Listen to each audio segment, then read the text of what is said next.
I don't remember the exact day, time, or place when I met Lee. My memory is not very strong.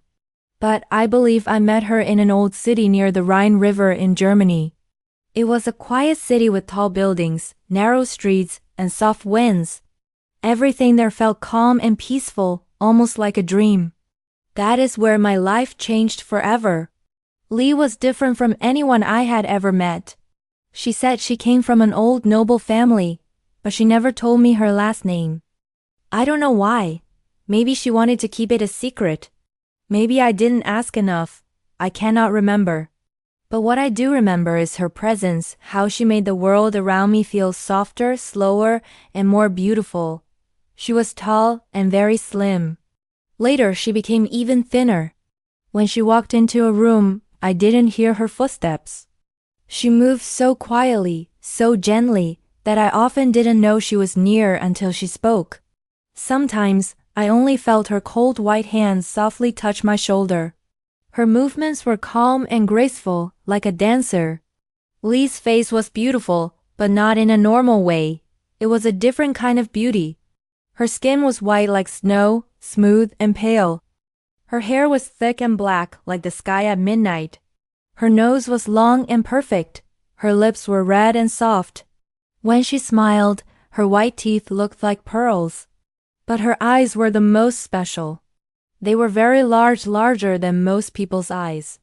They were black and deep, with long black eyelashes and dark eyebrows.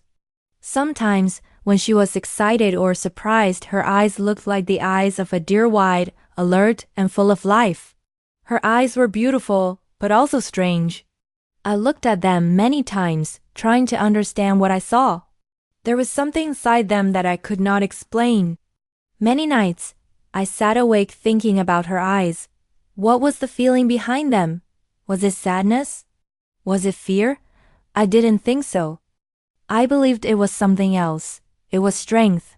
A strong will, a kind of energy. She was calm and quiet, but her eyes told me she had a powerful mind. Sometimes her eyes even frightened me, but I respected her deeply. Lee was very intelligent. She knew Latin and Greek perfectly. She never made a mistake. She also studied science and mathematics. When we were first married, I often asked for her help with my work. We read books together and talked about ideas. She understood everything quickly. I was proud to be her husband, and I admired her more every day. Being with Lee made me feel safe and focused. She helped me grow. I learned more because she was with me. We spent long hours reading, writing, and dreaming together. Sometimes we didn't speak at all.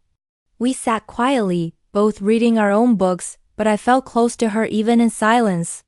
It was peaceful and full of love. One day, she showed me an old book from her grandfather. He studied the stars, she said with a smile. Her eyes were bright. She opened the book, and I saw many notes written in the pages. She told me stories about the sky, the moon, and the planets. I listened with care because I loved hearing her talk. Her voice was soft, but full of knowledge. Lee saw beauty in many small things. A flower growing on the street, a child laughing outside, a candle moving in the wind. She had a deep heart and noticed things other people missed. That's why I fell in love with her, not only for her beauty, but also for her mind and her soul. At night, she often sat by the window and looked at the stars. One evening she asked me, "Do you think we live more than once?" Her voice was quiet, like a question from far away. I didn't know how to answer. Now I think maybe she already knew something I didn't. We had a simple wedding. It was in spring, on a quiet morning. The air was fresh. Flowers were blooming. There was no big celebration, just us and a few close friends. I remember how her hair moved in the wind and how her eyes looked into mine. I knew I would love her forever. But love is not always forever. Our story, which began with so much light, slowly moved into darkness. In the next part of my story, I will tell you about the pain that came when Lee became sick. I will tell you how I lost her and how that loss changed my life. But for now, I ask you to remember her as I do. Lee, the woman with the mysterious eyes. The woman who touched my life with quiet love and deep strength. The woman I will never forget. Lee and I lived a quiet and peaceful life together. We spent our days reading, learning, and sharing thoughts. But over time, things began to change. Lee became weak. She started to lose weight, and her skin became pale like paper. She stopped helping me with my studies. She stayed in bed more often. At first, I thought she was just tired. But soon, I knew something was wrong. She was ill. The sickness came slowly like a shadow.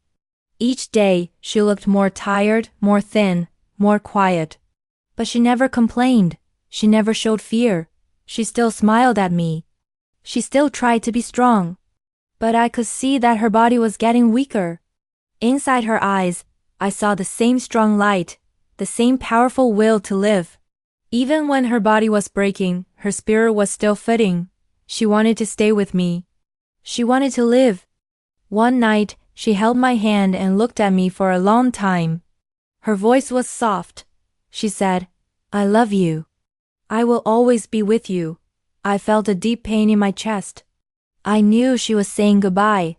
I wanted to tell her not to go. I wanted to scream and cry, but I could not. My throat was dry, and my heart was heavy. On her last night, she suddenly sat up in bed. Her eyes were wide. She said loudly, "Oh God, must I die? Must I lose this fight?" "No, I don't want to die like this." But she could not stop death. She fell back on the bed. A few minutes later, she was gone. I sat beside her body. I held her cold hand. I could not believe it. Lee, the woman who brought light into my life, was gone. I felt like a child lost in the dark. I could not stay in the city where we had lived. Every street, every building, every sound reminded me of her. It was too painful. So I left. I traveled alone for many weeks. I had no goal, no plan. I just wanted to escape the pain inside me. After some time, I moved to a quiet place in England. There, I bought an old abbey in the countryside. The abbey was far from people. It was dark and cold. But that was how I felt inside, dark, empty, and alone. To make the house feel better, I added bright curtains, soft carpets, and beautiful decorations. I told myself that color would help me heal. But it didn't. The sadness was still with me like a heavy cloud that never left. Slowly, I began to drink more. I don't want to talk much about that time. I was not myself. I was lost. My heart was broken, and I didn't know how to fix it. After many months, I met a woman named Lady Rowena Trevanion. She had blonde hair and blue eyes. She came from a good family. She was kind and quiet. I decided to marry her. I hoped that this new marriage would help me forget the past. I hoped it would bring light back into my life. But I was wrong.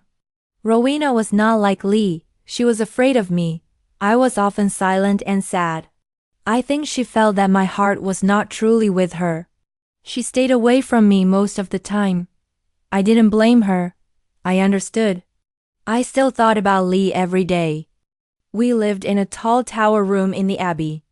The room was large and beautiful. It had soft sofas, colorful carpets, and a big window made of glass from Venice.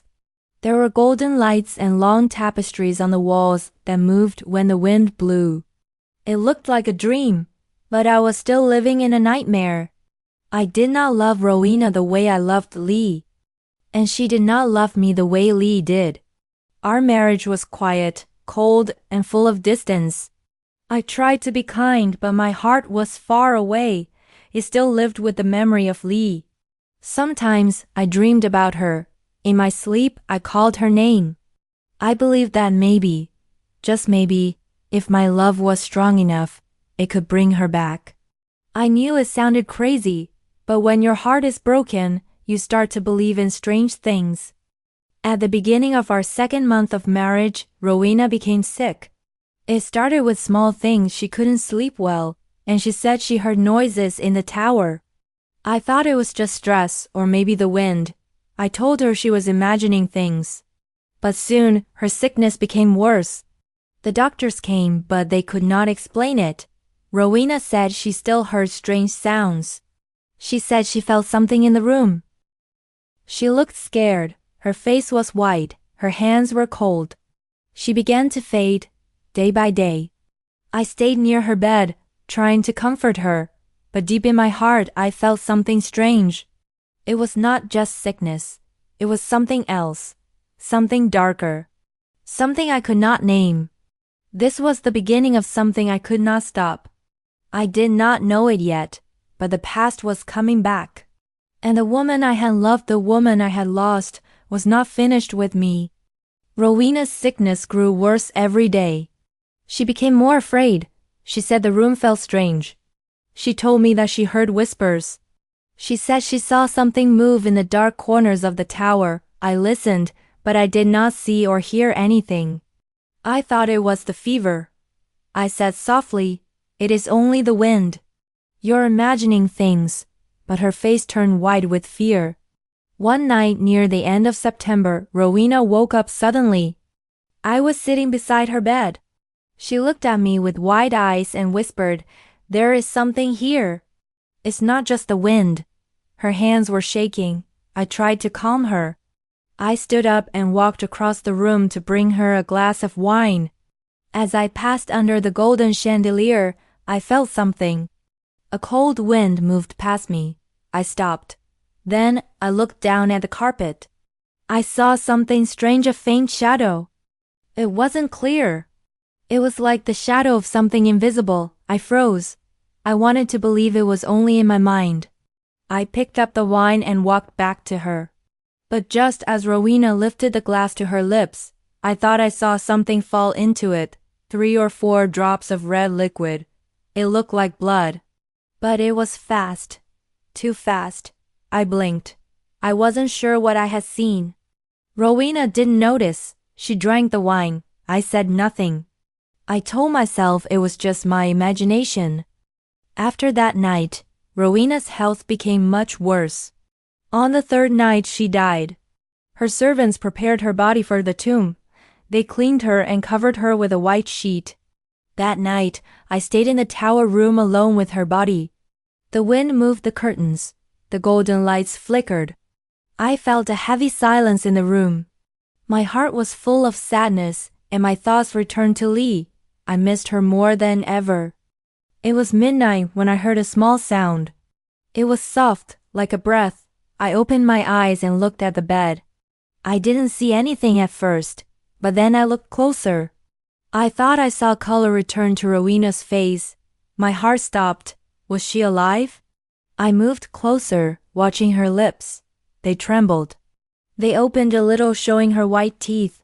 I felt afraid. It didn't feel real. I waited. But then the color disappeared. Her body became cold again. Her lips turned gray. Her skin turned hard like stone.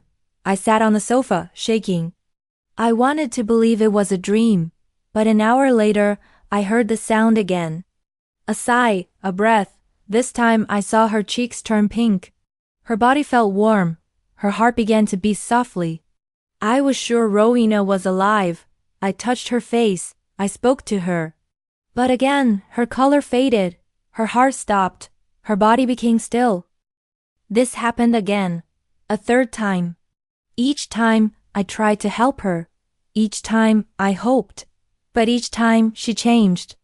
Her face changed. Her body moved in strange ways. I began to feel that something else was happening, something unnatural. It was almost morning when Rowena moved again. This time, she moved with more energy. Her face had color. Her lips looked soft again. Her eyes were still closed, but her body looked alive. Then something very strange happened. She stood up. She got out of bed slowly and walked to the center of the room. She did not speak. Her eyes were still shut. She moved like someone in a dream. I did not move. I could not speak. My body was frozen with fear. My thoughts were wild. Was this really Rowena? I looked at her carefully. She had long hair, but it was no longer blonde. It was black, darker than the night. Her skin looked different. Her walk felt different. She seemed taller. Then she opened her eyes. And I knew. They were not Rowena's blue eyes. They were black, large, deep. They were Lee's eyes. I cried out. I shouted her name. I did not understand. My heart was full of fear and love and madness all at once. Was this a ghost? Was it a dream? Or had my lost Lee come back to me? I did not know the answer. But I was sure of one thing. The woman standing in front of me had the eyes of the only woman I ever truly loved, Lee. This is the end of a very emotional story. We followed a man through love, loss, and mystery. First, he met a woman named Lee. She was beautiful, smart, and strong. She had soft skin, black hair, and eyes full of secrets.